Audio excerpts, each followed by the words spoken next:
Well,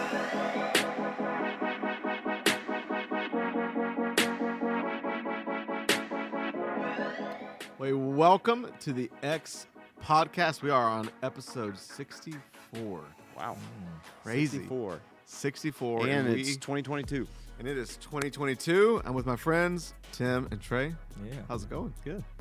Great. We are about halfway through the first month of the new year. Yeah. And how do you feel like a different person already? Oh, yeah. You're always saying like new year, new me. Are you? I say it. What? You have that sign. Yeah. I got a sign across my forehead that says New Year, New Me. Yeah, you just kind of. I am not a New Year, New Me person. You're not. Okay. Well. No. But, I mean, I like to.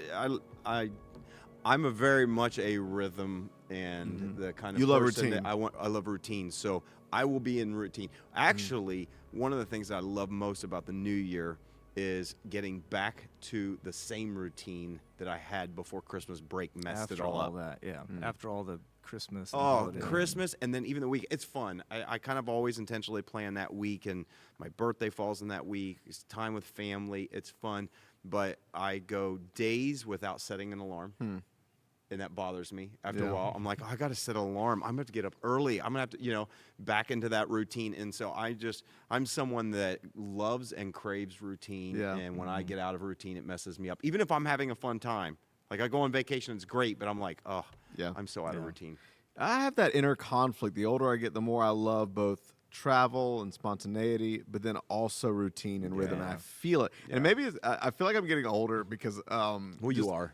I know, but like this last year, more than ever, when I get back from like a time of travel or whatever, I feel it when I'm like, oh, I miss being in rhythm. Yeah. I crave getting back. So it into was hard routine. to set my alarm and get back up at 3:30 every morning. So that was tough. It's Speaking sort of a routine, we're gonna have kind of a brief.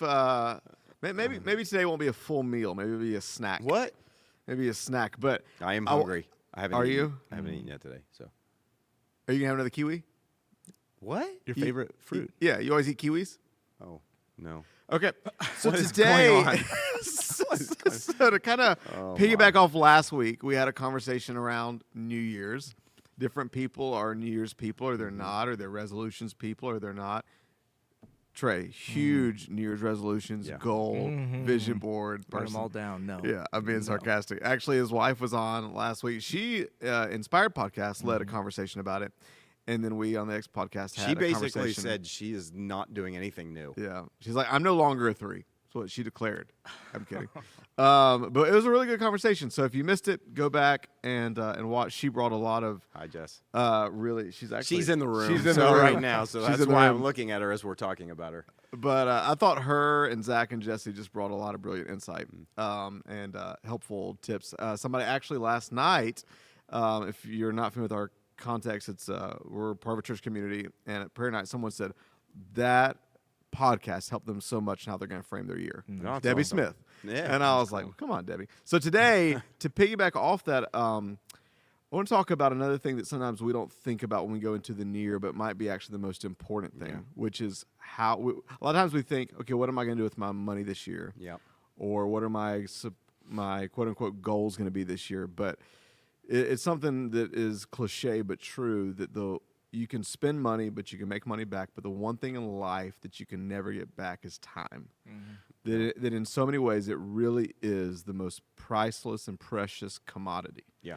And so one of the genres that's exploded in books and in leadership topics is this whole concept of time management. Some people kind of twist that into, okay, it's more energy management. Yeah. I mentioned a book I read a few years ago called One Thing by Gary Keller that really broke into this concept in a meaningful way to me about how to prioritize your life. And then I was mentioning to you too, I know a book you just bought, you haven't read yet, Jordan Rayner, Redeeming Your Time.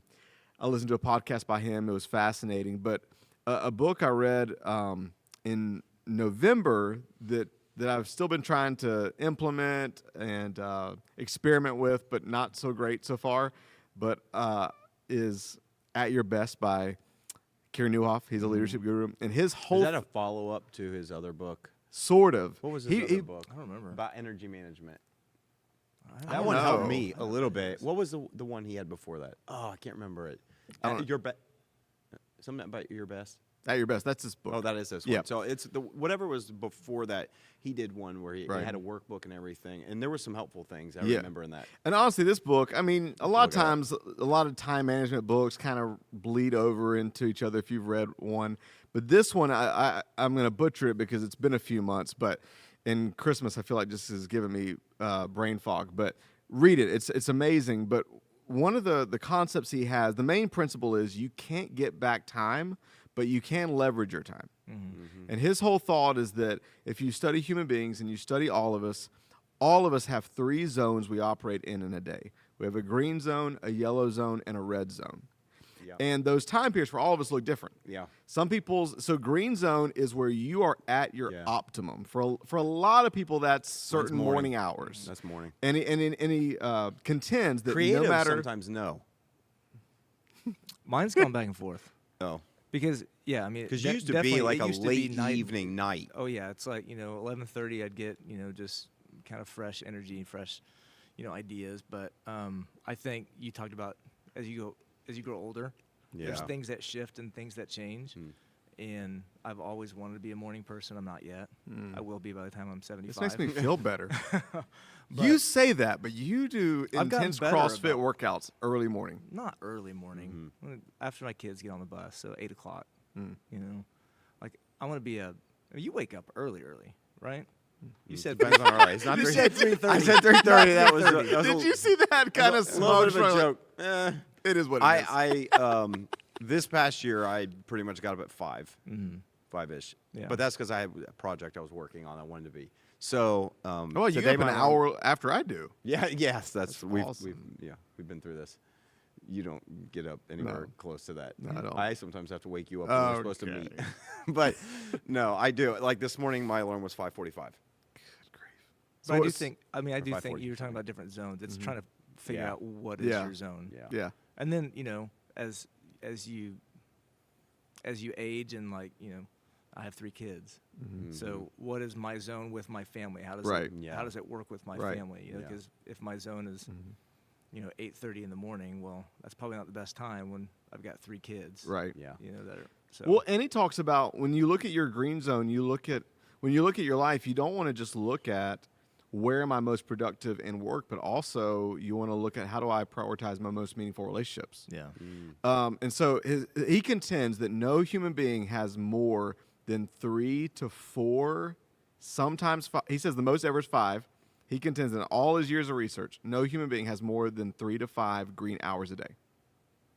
And that most people yeah. have about 3 to 4 red. So green is where you're at your best. Yeah. Optimum, clarity, energy, your emotional tank. Red's where you're at your worst. That's where you are going to have brain fog, low energy. You're Yeah. going to be quicker to be quick-tempered. Your tank is drained. Yeah. And a lot of people, that's like mid-afternoon, like 3 to 5. And then he said, and then most of our day is in the yellow zone where you're just in between. He said for him, like a lot of his like mid-management meetings, he can be in his yellow zone. Yeah. Because he doesn't have to be at his absolute best to create Right. content, or because he uses his green zone for creating content, but his red zone, he doesn't want to have meetings when he's in his red zone, any meetings. So basically his whole concept is, and he says, look, if you're reading this or listening to this, and again, pick up the book if it interests you. He says a lot of us would be like, oh, well, that's easy for you to say. You make your own hours. I work for a business. I work for an organization. I do this. He said, but most of us just have way more agency and autonomy over our hours than we ever realize. Oh, yeah. And most of us give time. Most of us, and he said this too, even speaking of like, not just from an achievement standpoint, but from a relational standpoint, most of us give our green hours to the people we like the least. And then the people that we would say we prioritize the most get our leftovers. So his whole thing is, and he has a Thrive calendar. You can actually get a Thrive calendar. And so one of my goals in 2022 is to try to apply this to my life. I'm just curious for when you hear that, does that resonate? And if so, like what do you, because I consider one of the reasons I wanted to talk to you two is I'm not just saying this, I consider you two of the most efficient, like organized people when it comes to your schedule, how you prioritize your time. I know a lot of people look up to you. And so I'm just curious, when you think of time management, even just some of that I just threw, like what comes to your mind? I think, you talked about how we give most of our green hours to people we care about the least or love the least. I think, when I think about how people say, no, I work for a company that I have to come in at this time and I have to leave at this time, and so I really don't set my hours. Well, you do set your time, you set your focus, you set your priorities, and I think the biggest thing when I think about time management, and it's probably how I'm wired, because I want to do everything right, and I want to have my hands in a lot. And it comes down to priorities for me, though. Priorities in what I'm going to give my time to, who I'm going to spend my time with, and it's a weird balance that I probably had to come to grips with. That it's okay that I'm not going to be responsible for everybody's well-being that I come into contact with. I'm not going to be, I can't do all of it. Yeah. I'm not going to be responsible for the success or the failure of everything that I come into contact with. But instead of making an excuse and saying, well, I just can't get to it, it's like that's when I have to get to my priorities. I feel like I try to set things in my life to reset my priorities. You talked about Christmas, after Christmas. Yeah. It's like it's such a weird time. Yeah. Especially for me, for what I do. I come off this incredibly busy, chaotic season with work. That's a lot of fun, but it's a lot of mental energy just poured out consistently for about 3 weeks. And then I have this lull of just no schedule, no alarm, no, kids are home, my kids are home, and so we're doing fun things. And so then I have to reset, a pretty hard reset. And so I try to really look at what are my priorities as I go into the new year. I don't like setting goals because I'm not going to hit the goals the way that I would expect to hit them. Wait. You do set goal. You set a goal for reading books last year. Yeah, and I missed it. That's why you don't like to set I goals. don't like it. Yeah, But your He book reads a reading goal ton. is insane. I know. He's at, what was it, it was 50? 50, and I read 45. You but are it's just a like, failure. I know. Oh, my gosh. 45 books is all you read. I know what he does with his time. He reads books. I do. I mean, in the morning and at night. Yeah. That's good. So I don't know. It's like, I think for me, it's and on the people side. So I think it was really, Jessica and I are both, still walking through a lot of this of what does it look like to not feel the weight and the responsibility of someone else's well-being. Yeah. If it's, my family's going to come first. And so it feels selfish at first of like, I have to rank, the people that I'm able to really pour into and spend my time with, and both fueled by spending time with. Right. But I do that so that I can, do Right. that for more people. If my priorities are in the right order, then Yeah. maybe I can give those yellow hours like you were talking about to people that traditionally would have been like just off the radar completely. I don't know. And so I think for me it comes down to how do I set my priorities. And Yeah.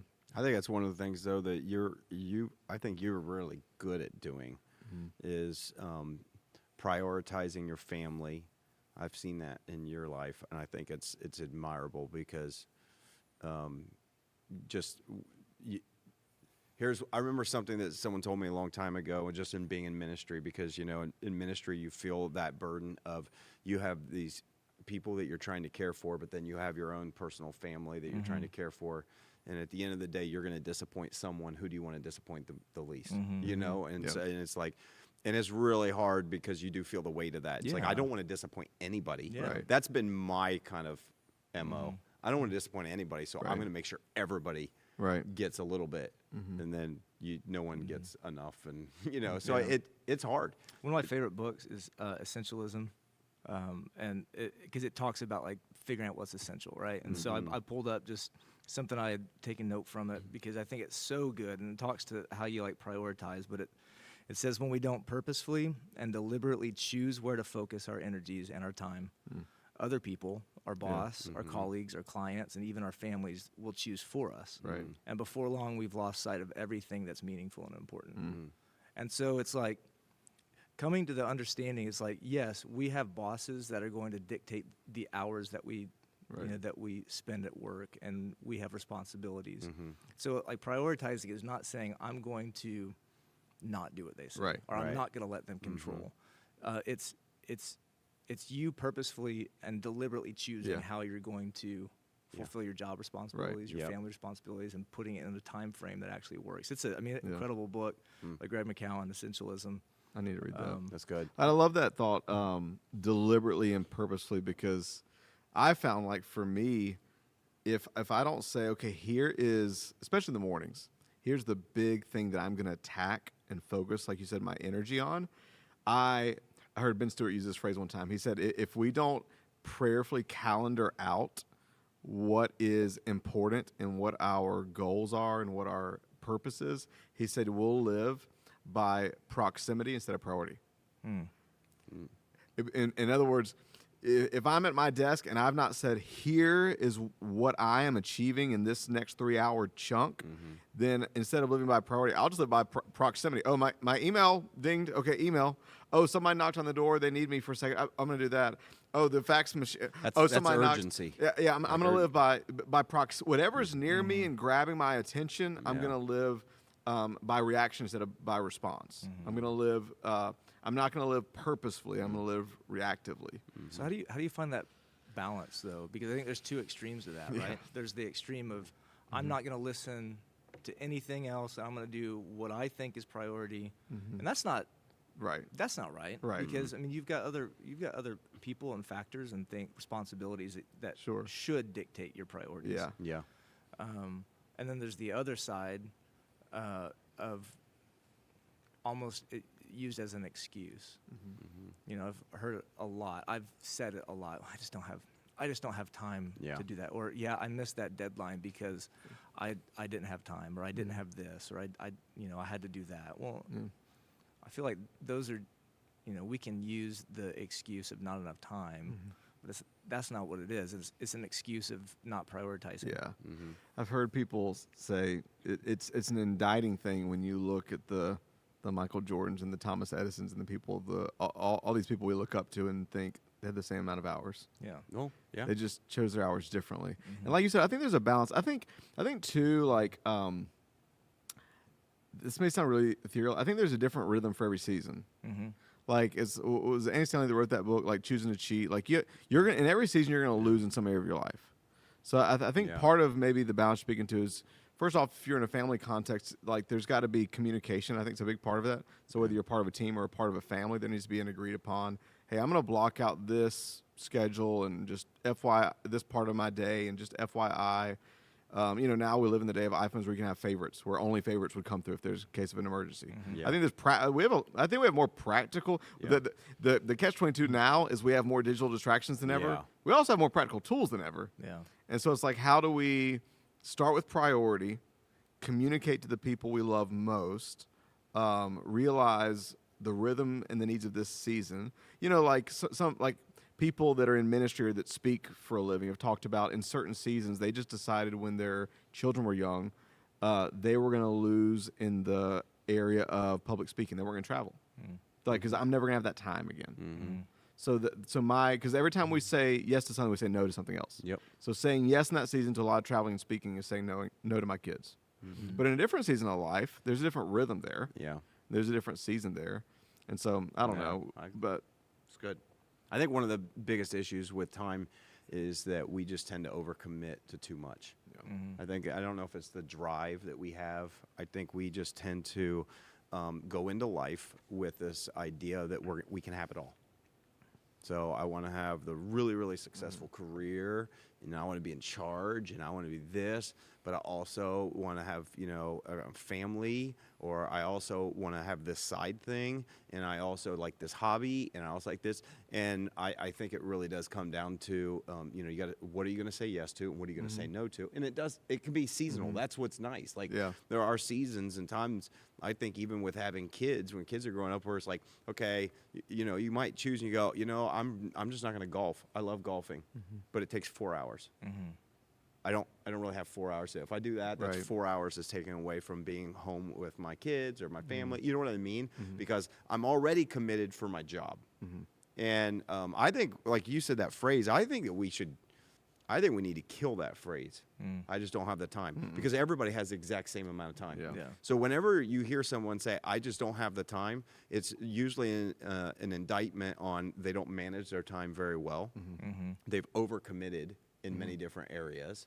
And especially when it comes to something that should be a priority in their life. Yeah. And so I think it's- anytime we're tempted to think or use the phrase, I don't have the time, we should check the stats on our phone Oh, yeah. that show how I much agree. social media we consumed, how much Netflix, how much. I was thinking about that the other day because just something that I was working through, and and the stats that they have shared have been something like, people on average are spending 3 to 4 hours a day, I think, on their phones and do other things. And so I thought to myself, okay, if you spend 3 to 4 hours on your phone a day, on social media platforms, whatever, I thought, what did we do before we had the phones? Now, I guess you could probably go back and you'd say, well, they probably spent that watching TV Yeah.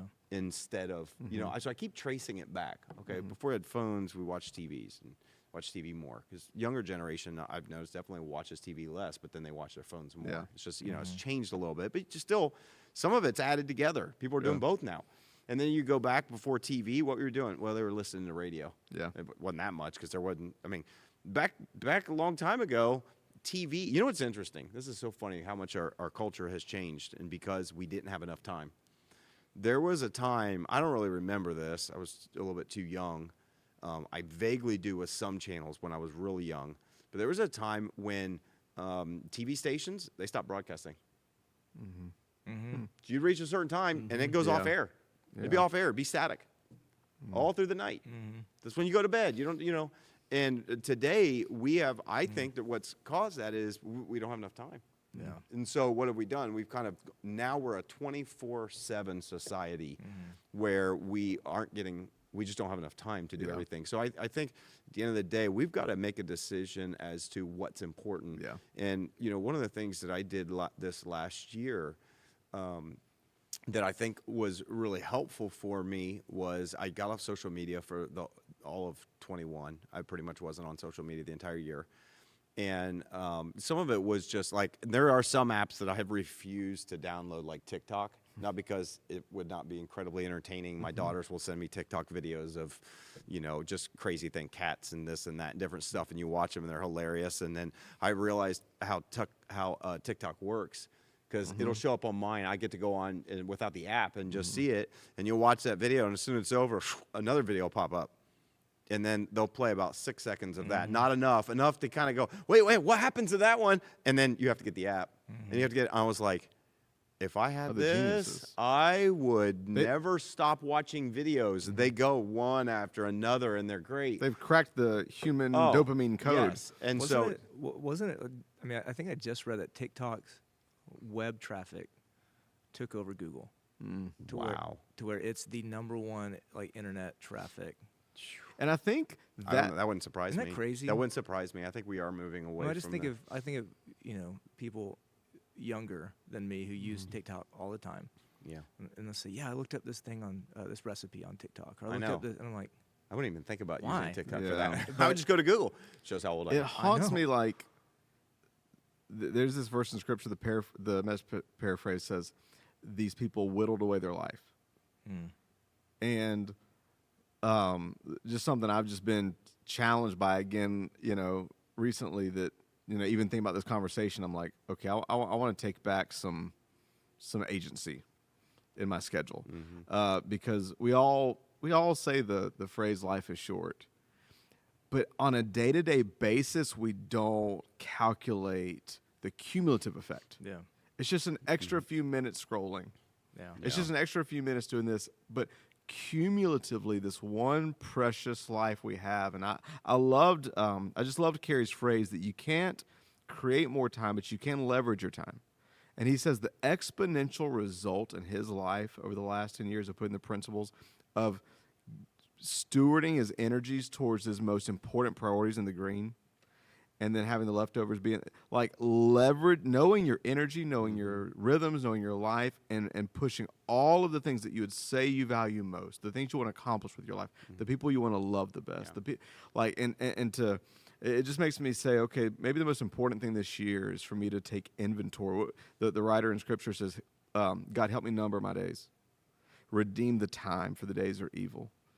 And so I know we've just kind of bounced some ideas off each other, but maybe just a takeaway for anyone listening and for all of us is, what does it look like this year, maybe more than ever, to redeem the time? Well, I think one of the things that you could do, because I think it's kind of, I don't want to be that person that's going, you need to get rid of social media because, well, people aren't going to do it. Sure. And it's not, but maybe one of the things you could do is actually define the time when you're going to do that.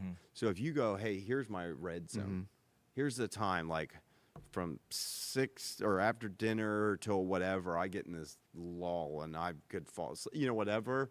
You go, okay, well, if you're going to do social media, then maybe limit it to that window, not all day, every day, not during your green zone time, not during that, because that becomes a distraction. Because I get distracted so easily. And so, I think probably, number one, identifying where are you the most productive? Where can you actually, move the ball the most in your life, and whatever that looks like, your purpose and your career, your family, whatever that looks like. For me, it's definitely in the morning. For me, it's like there's a reason why I have certain things in an order when I do, and why I like to get up early, because I want to be able to spend time reading scripture and prayer, journaling. And once my day gets going, it's really hard for me to find peace and to be able to do all that. So I try to do that early in the morning.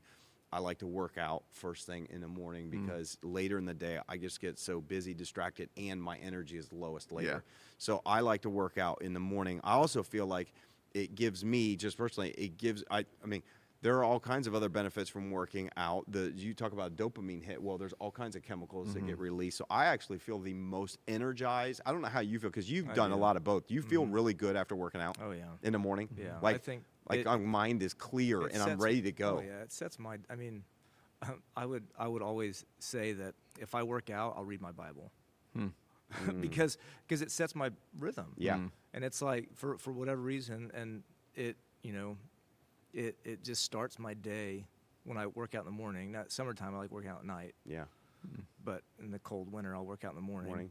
But yeah, it definitely just kick starts my day. And I think, I think the biggest thing that I have to do, and I don't like doing it, I'm not good at it, is I have to think deeply. I have to think deeply about my life, my family's life, because if I do that, then and I get rid of noise, I'm the worst. Like, I'll drive to work and I'll be listening to a book, or I'll have my headphones in while I'm driving, listening to something. Don't That's tell illegal. people that, but I just always have something, because I can't, for me to pause and to think deeply. You talked about times of finite resource. Jessica's said that I have this weird thing on feeling like I'm just going to lose. I'm going to lose time, or I'm going to lose. There's not enough time, or not enough resources, or I want to make sure my kids have enough of this, and we have more than enough. But I've got this thing in me, in my brain, that has a very clear Scarcity. Yeah, it's like a scarcity mindset.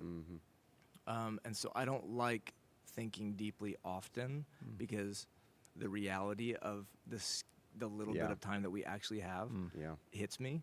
But I make myself really analyze good. my schedule. I make myself analyze my time, because sometimes feeling the weight of that allows me to reprioritize in a more healthy way. That's really good. That's good. And so That's really good too, because I think it can be really easy when you think of time management of, okay, then I need to cram this in here for this accomplishment, this in here for this. But part of time management is actually, part of the goal should actually just be to even give your soul room to breathe, to actually provide margin, to actually provide space for, I think that's a lost art, what you just said, is deep thought, deep thinking. Actually, was it Thoreau said, an unexamined life is a life not worth living? How many times we just live on autopilot and don't actually take time to examine our ways, our thoughts, what's going on in our soul? And I just think it's really good. I think we need to, I agree. I think we need to kind of assess all of those things, and then I think you order your order your day. Obviously, there's certain things that dictate what you can and can't do. I have a job, I got to do that, which, I think we also should take an approach of realizing that I don't have a job or I have to go to work. You have chosen to exchange a certain amount of your time for a certain amount of money. I mean, that's what it comes down to. You're in control of that. You don't, well, I have to work. No, you chose to work. Yes, you need a job. You need income. That's how you're doing it. So that's a commitment. So there's a commitment that I've made. What are the rest of the hours in my day and how are they being used? I would bet, and no one wants to hear this. I know this even in my own life. As much as I try to get up early and be disciplined and do certain things, there is still a ton of time that we waste every day. Let's be honest. Like, there is a ton of time that we waste every day. And it's not always bad, because I think some of that fits in the margin. Like, I get up early and my mind goes quickly, and it's whether it's through devotion time, through after working out, to sermon prep, to other things that we do, meetings and stuff. I kind of am feeling a little bit spent by the time I do get home mentally sometimes, And so I have to kind of watch that, because I can want to zone out. And so I have to kind of be really pay attention to that. But I think we have to be real honest about what we're committing to, how many things we're doing. I think one of the things that we see today is there's such there was somebody I was listening to just the other day. They were talking about family, and one of the key things that they said that they found has been success factors in it was actually on the Zoom call that I was on when you guys came in. That's right. And success factors for kids with family units, growing up to be healthy, to have a faith, to all these different things. They said one of the number one factors is for a family to have one sit-down meal a day together. One sit-down meal a day is one of the most life-transforming things. That there's a moment where there is like relationship connection. There's other things. That's one thing I think my wife was always really adamant about, and that I feel like we did really well. It was dinner. It was a dinner here, and it gets hard when your kids want to do extracurricular things. Sure. And so we've wrestled through all of that, and so we've had to make some decisions. And again, the way we did it with our kids was like, hey, you're going to be in, for the most part, it was like you're going to be in just one thing at a time. So if you want to do that sports at one thing, and one of the reasons why, it's not because we didn't want them to enjoy and do a bunch of things, is because we also wanted to prioritize family time. We wanted to prioritize being together, because it's hard. I mean, your boys are kind of getting to the age where this one's wanting to do that, and you guys are, running around trying to collect them back in and do it, and it gets hard. And so it's just something to navigate. I don't think it's a problem to be solved. It's a tension to manage, but making sure that there is time for, I think, family unit to connect. That takes time, and it takes a priority. And you guys do that really well. I know that. Like, I've been around your family enough and see that. And you guys go do fun things with your kids and do stuff like that. And I think those investments are going to pay dividends. In the way your boys are going to turn out, and the things that they impact because of the intentionality of we do dinner together, and you know what I mean. Not always. And you also don't. I like that you don't let it be an excuse not to go have fun. It gives me hope. Like one day, if I have my own little more family, that drag them to the I know you'd be like, Rush, you have kids one day. You're not gonna. I'm like, that's not true. Look at the castles. They still go cool places. Look, I hated it. Like, I feel like getting married. Like when Jessica and I were engaged, I'd have people say, "Oh, your life, it's about to be over. It's about to change." Yeah, you were telling me that the other day. You got married, and just life just. And it's like, okay, my life is going to change, but it's not. If you can control it, I mean, there's obviously things in life that you can't control, but I think what I believe is that God has given each of us an ability to within reason, to control the time that we've been given. And I think part of it, we have to be content with our humanness. I don't know if that's even a word. Human. Embrace our limitations. I like it. We have to be content with that, which means you can't do everything. You can't be everything to everyone. Can't be everybody's savior.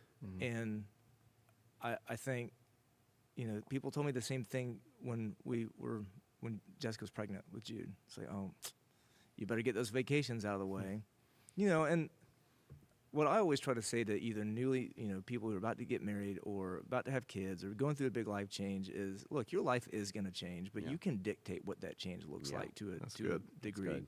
And if you and your wife have loved going to this certain spot every Friday night, well, figure out how to take a little baby there. If it's an appropriate place for a baby, try to figure out. And it's going to be extra work, and you're not going to get to stay there as long, and you're going to have to leave a little earlier. They might have a fit and drag out, fight, meltdown with your 7-year-old or something. And because y'all have done that, your kids enjoy this place. They love it. They love it. And because it's different environments that they get to go to and experience, and it is funny to me how much, like you're saying, those life changes and those moments have dictated how people do what they do and then what they don't do. Oh, there are people I used to spend a lot of time with, and they had kids, and it's like, no, we can't. I don't understand it either. You can't choose not to. I also think it's a funny, because sometimes people will be like, well, I don't have time to read. And I feel like at times I have less of a, because I don't have, but you're a husband, father of 3, demanding job, and you read nearly 50 books in a year. Yeah. I just think, like, if that's something you want to do more of. If it's a priority. If that's a priority for you, I just think all of us can look to people, not in a way that shames us, but in a way to hopefully inspire us to say that we can make time for the things that we think matter most. And I think one of the things, a takeaway I will say within the work context, this has been a rhythm I've had that's been helpful. Maybe it'll help. And you don't have to be in my context to get this. I think, we all probably have a number of hours a day that we're committed to a boss, a company, an organization that we get compensated for. Okay, that's the way work works. But within that, you'll have responsibilities, tasks, and depending on your job, some are like, they're demanding. You have to just sit at that place and do those things. But a lot of people have jobs that you have these different tasks and things that you need to do. I think it's important to look at and actually investigate, when am I the most clear? When am I the most alert? Okay, and then based on that, put the, if you have the flexibility to do this, put the tasks that demand the most from you, or that maybe are the most important thing, or the thing that brings the most return. Right. That's what I'd say. So for me, what I've done in that is I have intentionally created a schedule where the mornings all week long, I don't do meetings. And every time I ask, hey, you can do that? I'm like, no, I don't do meetings. It's because that is a time where one of my primary roles is preaching on the weekends, and I set that time aside to go. That is when I can think the clearest. It's the time when I'm the most alert. This is one of the most important things that I do in my role, for our church. And so I have to make that a priority. Right. And so but I'm also not the kind of person that can just sit down in one day and it's like, I'll just spend all of Tuesday, because I just go crazy after 2 or 3 hours. Right. Like my mind, I can't do it. But I have found that works for me. So I'm just curious. On Mondays, is that more research? Tuesdays, you're prepping it. Wednesdays, you're finishing prepping it. Thursdays, you're rehearsing it. No. What is it? I'm just curious. Is it? It may look different every week. Yeah, it is different a little bit every week, depending on how much of a jump I have on it, how much I know where I'm going, what direction. Monday is really a lot of trying to form the direction and pull together all of that. Tuesday tends to be a lot more of study. So on Tuesday, I tend to actually, like, whatever my passage or passages are, I spend a lot more time kind of studying, breaking them down, kind of pulling out of it what I do. Wednesday, and again, it's not always this organized. It's kind of just as it comes. Wednesday is where I'm really starting to try to get it together on like my manuscript form. So I'll start to work on it, kind of some of the creative angles I want to put on it and do that. I feel a lot better when I can have a majority of it kind of down before I even get to Thursday. It does not always happen. Thursday morning, I'm trying to finish up my manuscript, do that. I will sometimes go over it then, but a lot of times I will practice outside of my work block. Yeah.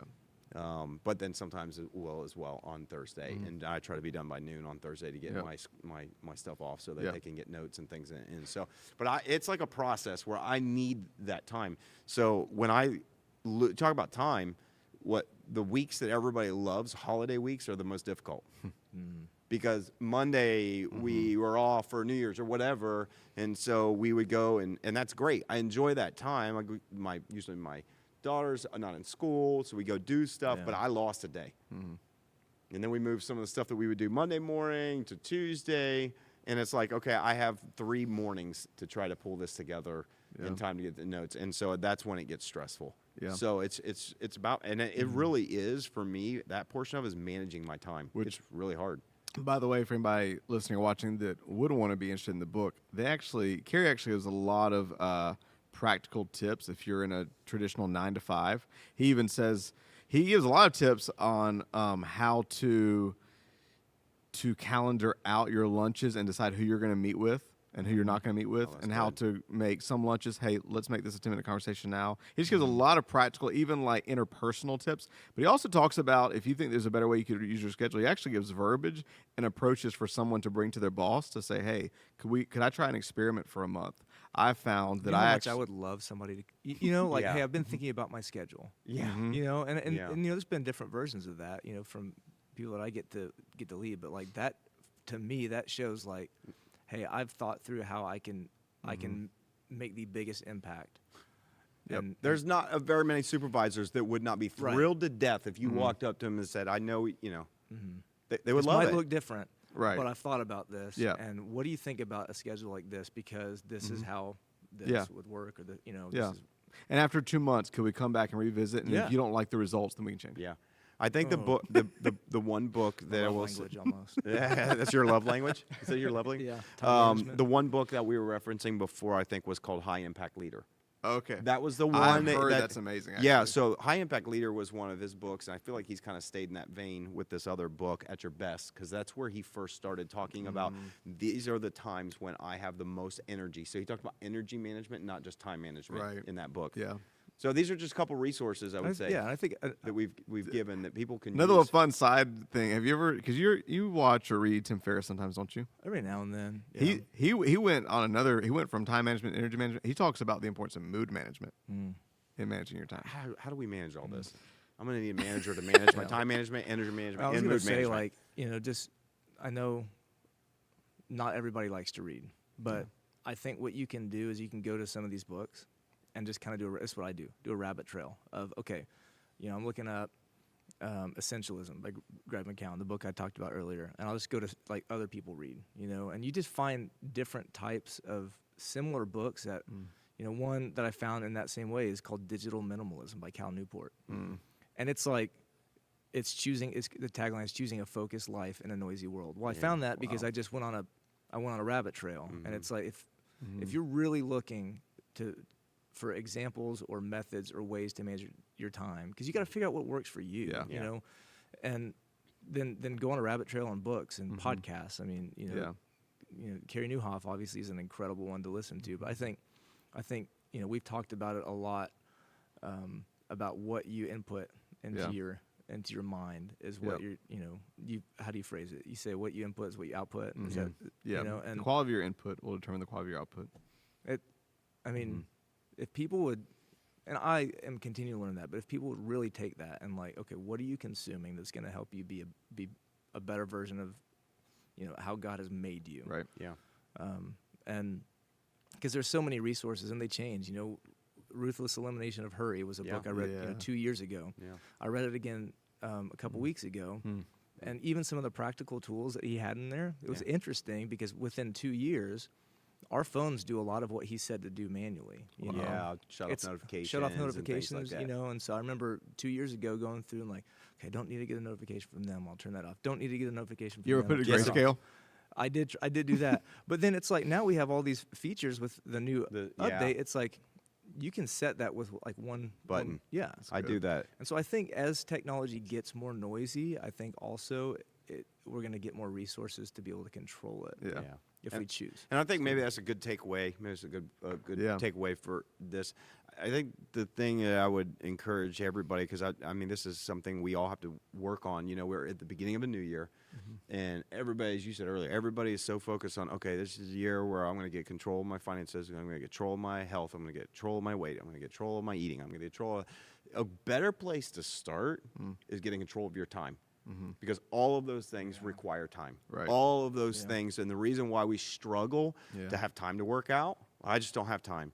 The reason why we eat so poorly is because we don't plan ahead. And so we're running from place to place, and we just got to swing by Wendy's and get something, right? I mean, Is there's this so a many... subtle attack on me? No, does this hit home? No, this is...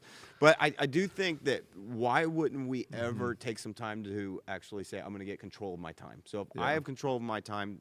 Just read some of these books. Yeah. Like, I just think it's easy to listen to some people talk about this, but what we're telling, what I would say to you is that it was books like this that helped me organize my life in a way that I have time for my family, or I have time with my kids, and I have time. And I've lost time because of allowing things to really take control and dictate that I won't get back. Right. You know? And so, like, in the back of my mind, it's like, okay, I don't want to do that again. I want to make those mistakes. And so, not like you said, I want to redeem the time. Redeem means I'm going to make what was something that was bad or painful, I'm going to make it good again. Yeah. And so to me, I think maybe this could just be a small way. If you go, I just don't know that I'm ready to turn my whole life around and get all in shape. Okay, then just start with your time. Yeah. Go and say, I'm going to find out where I'm the most productive. I'm going to put some energy into that. I'm going to make sure that I prioritize what's important and learn to say no. Yeah. So that you can That's good. actually make time for those that matter the most. And you'll probably see some changes in your life. You will. You will. Yeah. And just maybe a little spiritual encouragement for anyone that just, I know for me, sometimes when I start doing this, I'm consumed with regret for time wasted. Yeah. And this isn't a fallback cliche that can make all that go away, but they're one of my favorite promises in Scripture, and it's mysterious. I don't know how it all works, is a promise through the prophet Joel that God is able to even restore the years the locusts have eaten. And I think there's something powerful starting a new year and bringing your regret into the presence of God and making commitments to steward your time better, but also with this just maybe crazy belief that God has a way of redeeming and restoring even the years. That's good. I know people that have talked about they feel like a part of their life's been wasted, and then they stepped into a new decade, they stepped into a new year where just the exponential growth in that 1 year just overtook all the wasted years. Yeah. And so just a thought of hope maybe to rally around. Yeah. But it's also going to take us taking practical, proactive steps to make the most of our time. So thank you, too, for the conversation. You two both inspire me in this area. And this makes me want to immediately leave work today when it's done and go to the gym, not put it off, not eat Massey's tonight. And then You're not eating Massey's and then tonight? get up early. Did you eat Massey's last night? Yeah. Okay. But I did work out last night. That's good. But and if anybody has a magic, email me. And if you have, I want to hear your tips. I am a morning person. It's the alarm in theory. clock app. I love the idea, and I used to be able to get up super early. I've been struggling lately. So if you have any tips, let us know your tips for productivity and time management. And thank you as always for listening in. If you have any feedback, questions, send them to the podcast at thex.church. As always, if you found this helpful, share it around, rate, review, subscribe. We love you. We'll see you next week.